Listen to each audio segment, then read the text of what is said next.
حضرت مولا علی شیر خدا کرم اللہ تعالیٰ وجہ الکریم کے زمانے میں روم کے بادشاہ نے کہا یار یہ مسلمانوں کا پتہ تو کرو، یہ آخر کیوں اتنے زیادہ مجاہد ہیں۔ اس زمانے میں جاسوس بھیجنے کا مزاج تھا، اب تو جاسوس پکڑا جاتا ہے، اب تو جاسوس اور جاسوسی کا شوق ویسے آج بھی ہے۔ عرض کروں تھوڑی سی بات اس عنوان سے، پتہ ہے کیا ہمارا مسئلہ ہے؟ ہم جہاں جاتے ہیں نا وہاں تھوڑی خوشبو سونگھنے کی کوشش کرتے ہیں، وہ کیا ہے تو یہ کیا ہے تو ادھر کیا ہے تو تھوڑا سا ادھر کیا ہے۔ میرے رسول پاک پڑھیے درود شریف، سارے پڑھیے ذرا زور سے، صلی اللہ تعالی۔ نبی پاک علیہ السلام نے فرمایا جاسوسی نہ کرنا ورنہ تم بندوں کو خراب کر دو گے، اور فرمایا اس طرح نہ ہو کہ تم کسی کے اب کھول نہ نکلو تو تمہارے پہلے کھل جائیں۔ یہ جو ذوق ہے نا یہ ختم کریں، چھوڑیں، مطلب آپ کس چکر میں پڑے ہوئے ہیں، اتنی زیادہ توجہ کرنے کی کیا ضرورت ہے؟ نیک کام سے کام رکھیں، اس میں بندہ تھوڑا سا نا آسان رہتا ہے۔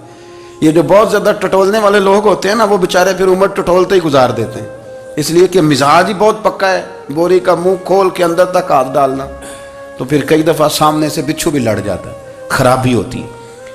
تو جاسوسی کی جاتی تھی، اس نے بھی جاسوس بھیجے، کیونکہ قبیلوں کے لوگ تھے، کچھ مسلم کچھ کافر، پہچانے نہیں جاتے تھے لوگ، تو کچھ لوگ اس نے بھیجے، انہوں نے آ کے نا تحقیق کی،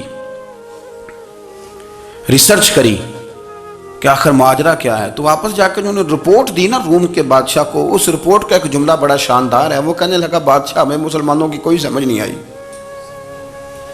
ہمیں کوئی سمجھ نہیں آئی۔ انہوں نے کہا بھئی کیوں نہیں سمجھ آئی؟ کہنے لگے یار عجیب بندے ہیں، جب رات مسلح پہ بیٹھتے ہیں تو یوں لگتا ہے ان کا دنیا سے رشتہ ہی کوئی نہیں، کوئی کسی کو نہیں جانتا، کوئی اپنے دکھ سنا کے رو رہا ہے، کوئی اپنی بات کر کے رو رہا ہے، لگتا ہے کہ ان کا کوئی رشتہ ہے ہی نہیں جب مسلح پہ بیٹھتے ہیں۔